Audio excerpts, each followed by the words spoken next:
Okay, so far we've placed almost all our focus on speaking to inform. And understandably so, because it's probably the most common type of public speaking. But there will be times when you need to take your information a step further and use it to persuade others. So let's switch gears. Before we jump too much further ahead, let's make a few distinctions because persuasion itself is a very complicated topic. To persuade, in general, is to influence others. We can use our communication to influence others' beliefs, attitudes, and opinions, which is the style most commonly found in the classic persuasive essay in an English class. But what we're here to do is to take that a step further and use that persuasion to actually get an audience to do something or to act on the information we're providing. To be successful, we have to first know the audience to whom we're speaking. We definitely can't expect a one-size-fits-all approach to work because people's beliefs, attitudes, and opinions are so diverse. We have to carefully shape our persuasive message to work with those beliefs, attitudes, and opinions, or else it won't work. Once we know our audience better, it allows us to determine our persuasive strategy, whether that's just planting a seed for an idea so that it can grow later on, or actually getting the audience to do something based on the information that we're giving them. As soon as we have a strategy in mind, we can start working on balancing that message. Aristotle, a Greek dude who lived a couple thousand years ago, hello there, proposed that persuasive messages are most successful when they balance what he called the rhetorical triangle. You may have heard about this in an English class before, but the rhetorical triangle includes ethos, pathos, and logos. Give me a word. Any word, and I show you how the root of that word is Greek. So what words do we get from ethos? Ethics, ethnicity, ethology, Ethan Hawke?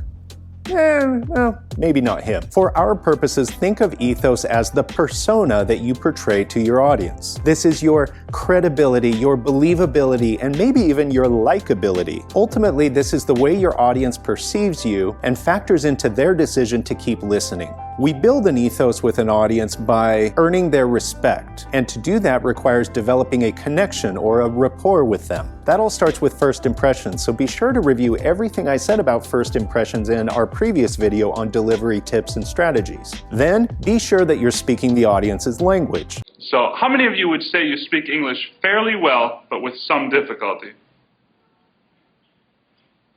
A little English?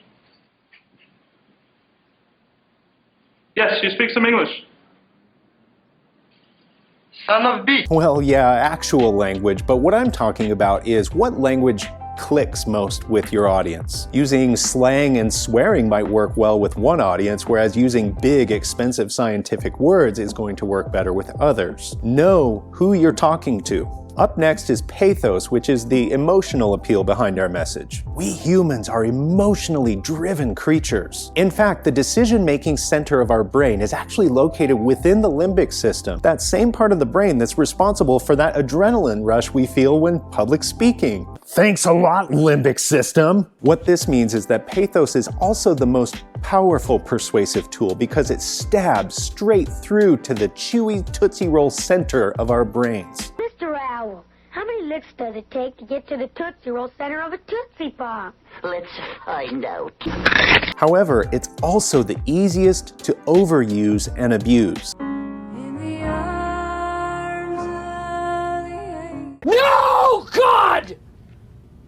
No, God, please, no! No! So we have to be careful with it. Great ways to evoke emotion with the audiences you're speaking to involve telling stories that they can relate to, using vivid images to supplement your message, or even the language choices you make. Remember the amazing speech title I shared a few videos back, How to Make a Baby in 6 to 8 Minutes? Think about how much differently that speech would have been received if it had been titled All About Fertility Clinics. Craft your language carefully and artfully to get the best possible audience response. Last up is logos, which is our appeal to logic and reason. This is essentially the substance of your message and how well it makes sense to an audience. To support your message, bring in solid, well-founded research that's easy to understand. Avoid logical fallacies or holes in your argument. Also, make sure you study and understand various types of fallacies so that you can become a more informed listener. Blending these three items together, they are blending,